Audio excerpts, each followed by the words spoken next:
everyone, I'm Angela, and today let's talk about classical Chinese language, or to be more precise, literary Chinese, or 文言文.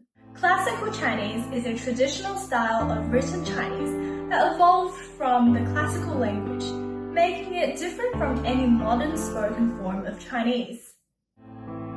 Literary Chinese was used for almost all formal writing in China until the early 20th century, and also during various periods in Japan, Korea, and Vietnam. Among Chinese speakers, literary Chinese has been largely replaced by written vernacular Chinese, a style of writing that is similar to modern-day spoken Mandarin Chinese, while speakers of non-Chinese languages have largely abandoned literary Chinese in favor of their respective local vernaculars. Strictly speaking, there's a clear difference between these two. Classical Chinese refers to the written language of classical period of Chinese literature, from the end of Spring and Autumn period, early 5th century BC, to the end of Han Dynasty, AD 220, while literary Chinese is a form of written Chinese used from the end of Han Dynasty to the early 20th century, when it was replaced by vernacular written Chinese.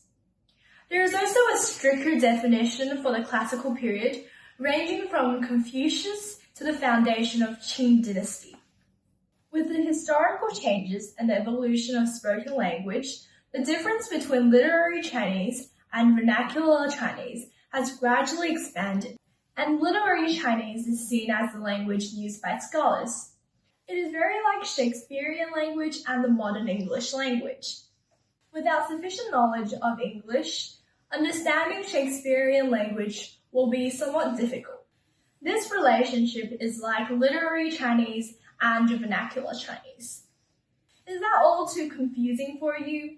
Well, today we're only going to focus on literary Chinese, or 文言文. It is known as a Chinese language that will make you sound superior and smart. But don't use it on the streets. That will cost you some unfriendly and weird glasses.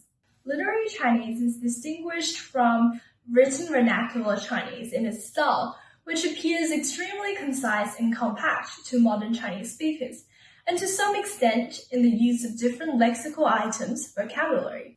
An essay in literary Chinese, for example, might use half as many Chinese characters as in vernacular Chinese. Literary Chinese are probably the most reliable history source about China.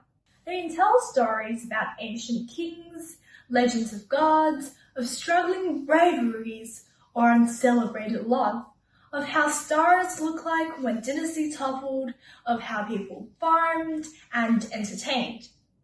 Some worship order, some excel in deception of war, others believe in balance and nature. So today we'll take a look at an extract from The Intrigues of the Warring States. It mainly describes the political strategies and tactics of political strategists in the Warring States period, and shows the historical characteristics and social features of the Warring States period. It is an important classic for studying the history of Warring States period. As you can see, one feature of literary Chinese is so apparent that you can't miss it at all. That is, it is more succinct than vernacular Chinese. Furthermore, the language used in literary Chinese still has some distinctions to vernacular Chinese.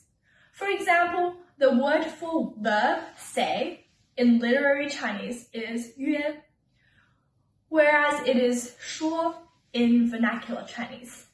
Just by looking at these two characters, you can barely find a link here. Literary Chinese is great for understanding Chinese history and classical studies. However, for second language learners, mastering modern Chinese language is very difficult. Understanding and being able to interpret literary Chinese sounds like an impossible task. That said, not many people will rock up to you on the streets and start talking to you in literary Chinese. So if you're not deeply interested in Chinese language or history, knowing vernacular Chinese is sufficient. I think mastering some four-character idioms are more important for second language speakers than mastering literary Chinese. That said, for most Chinese people with at least a middle school education are able to read basic literary Chinese, because the ability to read but not write classical Chinese is part of the Chinese middle school and high school curricula, and is part of the college entrance examination. Literary Chinese is primarily taught by presenting a classical Chinese work and including a vernacular glossary that explains the meaning of phrases. Tests on classical Chinese usually ask the student to express the meaning of a paragraph in vernacular Chinese. They often take the form of comprehension questions. In addition, many works of literature in literary Chinese have been major cultural influences.